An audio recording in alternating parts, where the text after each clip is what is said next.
कहानी की शुरुआत एक खूबसूरत पहाड़ी गांव से शुरू होती है। यहाँ माया नाम की लेडी रहती थी। माया का गांव इतना खूबसूरत था कि अक्सर ही बाहरी लोग गांव में घूमने आते रहते थे। आज भी दो बाहरी लोग घूमने आए थे और माया ने दोनों को देख लिया था। माया सुबह होते ही अपने काम करने लग जाती थी। वो हमेशा ही सबसे पहले प्रार्थना करती थी। आज भी वो अपनी प्रार्थना कर ही रही थी कि इसी बीच एक बंदा उसके पास आता है। इस बंदे का नाम सीमू था और माया पर उसकी गंदी नजर थी। माया को सीमू बिल्कुल भी पसंद नहीं था, इसलिए वो उससे ज्यादा बात भी नहीं करती थी। प्रार्थना के बाद माया नदी के किनारे बैठकर कपड़े धोने लगी। इसी बीच दोनों बाहरी लोग उसके पास आते हैं और उससे काली पहाड़ी का रास्ता पूछते हैं। बाहरी लोगों में एक लड़का और एक लड़की थी। माया दोनों को काली पहाड़ी का रास्ता बताती है, जिसके बाद वो दोनों पहाड़ी की तरफ बढ़ने लगते हैं। उनके जाने के बाद माया फिर से कपड़े धोने लगी। वो गाँव के लोगों के कपड़े धोती थी और बदले में उनसे पैसे लेती थी। दूसरी तरफ दोनों बाहरी लोग एक वीरान सी जगह पर पहुँच गए थे और मौका देखकर एक दूसरे का पानी निकालने लग जाते हैं। माया भी कपड़े धोकर अपने घर जा रही थी। रास्ते में वो जब दोनों को पानी निकालते देखती है तो वो भी गर्म हो जाती है और वहीं बैठकर अपनी उंगली का इस्तेमाल करने लग जाती है। कुछ देर बाद माया अपने घर के काम कर रही थी। माया के पति का नाम नोआ था।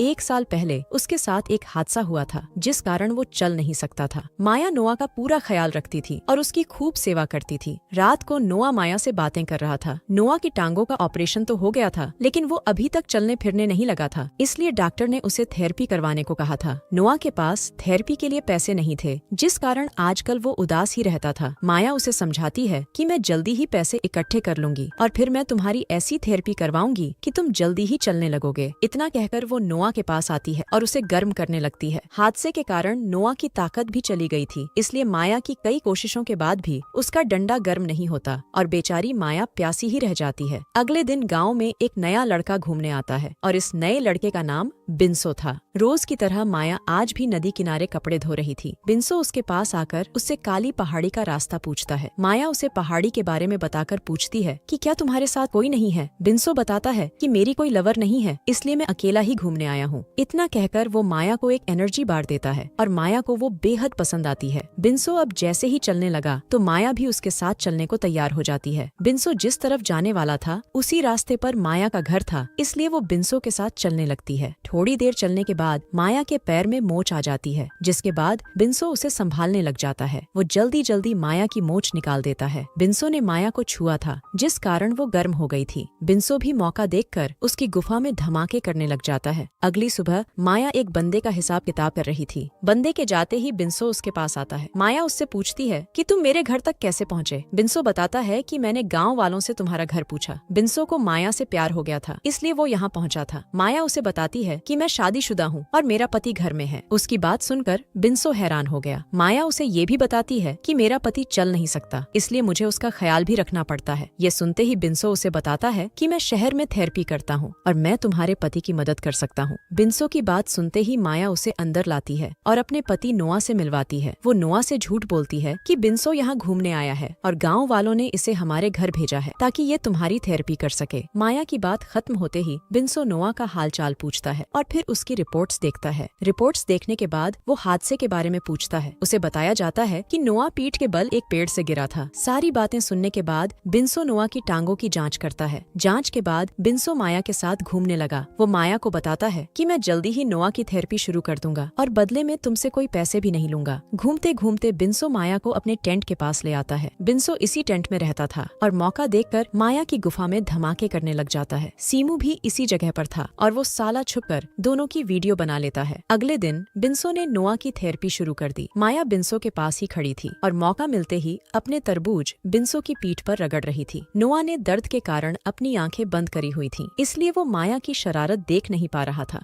थोड़ी देर बाद माया नदी किनारे कपड़े धो रही थी और इसी बीच सीमू उसके पास आता है। वो आते ही माया को वही वीडियो दिखाने लगता है जिसमें माया बिंसो का पानी निकाल रही थी। वीडियो देखकर माया गुस्सा करती है, लेकिन साले सीमू पर कोई असर नहीं होता। वो माया से कहता है कि अगर तुमने मेरा पानी नहीं निकाला तो मैं ये वीडियो तुम्हारे पति को दिखा दूंगा। माया उसे समझाने की कोशिश करती है कि तुम गलत कर रहे हो, मगर सीमू उसकी बात नहीं सुनता और उसकी गुफा में धमाके करने लगता है। सीमू ने माया की मजबूरी का फायदा उठाया था, जिस कारण माया पूरी पूरी रात सो नहीं पाई थी। अगली सुबह बिन्सो फिर से नोआ की थेरेपी कर रहा था। उसकी थेरेपी ने जादू की तरह काम किया था, जिस कारण नोआ धीरे धीरे चलने लगा था। थेरेपी के बाद नोआ आराम करने चला जाता है, जबकि बिन्सो माया से बातें करने लगता है। बातें करते करते दोनों इतने गर्म हो जाते हैं कि घर के बाहर ही एक दूसरे का पानी निकालने लग जाते हैं। रात को नोआ को नींद नहीं आ रही थी। शायद वो माया से कोई बात करना चाहता था, लेकिन माया को नींद में देखकर चुप था। अगली सुबह बिन्सो फिर से नोआ की थेरेपी करने लगा। थेरेपी के कारण नोआ चलने तो लगा था, लेकिन फिर भी वो ज्यादा खुश नजर नहीं आ रहा था। रात को माया बिन्सो के पास थी। बातों बातों में बिन्सो उससे पूछता है कि जब तुम्हारा पति ठीक हो जाएगा तो हम दोनों का क्या होगा। माया उसे बताती है कि मेरे पति का डंडा काम नहीं करता, इसलिए तुम जब भी गाँव में घूमने आया करोगे तब हम दोनों मजे किया करेंगे। बिन्सो को माया से प्यार हो गया था, इसलिए वो उसे अपने साथ शहर लेकर जाना चाहता था और वहीं शादी भी करना चाहता था। दोनों अभी बातें कर ही रहे थे कि इसी बीच दोनों के पास सीमू आ जाता है। सीमू इस वक्त नशे में था। वो आते ही दोनों को बुरा भला कहता है। इसी के साथ वो बिन्सो को सब बताता है कि मेरे फोन में तुम दोनों की वीडियो है। बिन्सो को उसकी बात पर यकीन नहीं था, इसलिए सीमू उसे वीडियो दिखाता है। सीमू अब फिर से माया की गुफा में धमाके करना चाहता था, और वो भी बिन्सो के सामने ही। माया उसकी बात मानने को तैयार नहीं थी, जिसके बाद सीमू को इतना गुस्सा आता है कि वो साला अपनी गन निकाल लेता है। गन देखकर दोनों बेहद डर गए थे। सीमू बिन्सो को एक तरफ करता है और माया को कपड़े उतारने को कहता है। सीमू नशे में था और उसके हाथ में गन भी थी। हालातों को देखकर माया अपने कपड़े उतारने लगी। उसके गोल गोल तरबूज देखकर सीमू उस पर टूट पड़ता है। सीमू सब कुछ बिन्सो की नजरों के सामने ही कर रहा था। बिन्सो माया की मदद तो करना चाहता था, लेकिन सीमू की गन उसकी तरफ ही थी। इसी बीच कोई पीछे से आकर सीमू को मार देता है। सीमू को मारने वाला नोआ ही था। नोआ यहाँ माया को देखने आया था, क्योंकि उसे पता था कि माया और बिन्सो का चक्कर चल रहा है। दरअसल जब माया और बिन्सो घर के बाहर ही मजे कर रहे थे, उसी वक्त बिन्सो ने दोनों को देख लिया था। माया को बिन्सो के साथ देखकर वो दुखी तो बहुत होता है, लेकिन माया की खुशी के लिए वो चुप कर जाता है। बिन्सो में ताकत नहीं थी। वो चाहकर भी माया की प्यास नहीं बुझा सकता था, इसलिए उसे बिन्सो के साथ देखकर भी खुश था। नोआ ने दोनों को बता दिया था कि मुझे सब कुछ पता है, लेकिन मैं माया की खुशी के लिए चुप था। नोआ के मुंह से सच जानकर दोनों बेहद शर्मिंदा होते हैं। दोनों को पता था कि उनसे गलती हुई, इसलिए दोनों अपनी गलती सुधारना चाहते थे। अगली सुबह बिन्सो अपने घर जाने वाला था। जाने से पहले वो नोआ से माफी मांगता है, क्योंकि उसने उसकी बीवी के साथ चक्कर चलाया था। बिन्सो के माफी मांगने के बाद ना तो नोआ कुछ बोलता है और ना ही माया कुछ बोलती है। दोनों को चुप देखकर जैसे ही बिन्सो जाने लगा तो नोआ उसे रोककर कहता है कि तुम्हारे कारण मैं चलने लगा, इसलिए मैं तुम्हारा धन्यवाद करता हूँ, लेकिन आज के बाद यहाँ कभी मत आना और ना ही कभी माया से मिलने की कोशिश करना। नोआ की बात सुनकर बिन्सो कुछ नहीं बोलता, क्योंकि वो उसकी बात मानने को तैयार था। वो नोआ से हाथ मिलाता है और फिर वहाँ से जाने लगता है। उसके जाते ही माया नोआ का धन्यवाद करती है, क्योंकि उसने उसकी गलती माफ कर दी थी। वो समझ गई थी कि उसे दुनिया का सबसे अच्छा पति मिला है, जो उसकी खुशी के लिए चुप हो गया था। वैसे जब से नोआ चलने लगा था, उसके डंडे ने भी काम करना शुरू कर दिया था। कहानी के आखिर में दोनों पति पत्नी खुश रहने लगते हैं और नोआ माया की प्यास भी बुझाने लगता है। इसी के साथ इस कहानी का यही अंत हो जाता है। हमारी वीडियो देखने के लिए बहुत बहुत धन्यवाद। अगर आप ऐसी ही वीडियोस के दीवाने हैं तो प्लीज मेरे चैनल को जरूर सब्सक्राइब करें। मिलते हैं अगली वीडियो में, तब तक के लिए नमस्कार।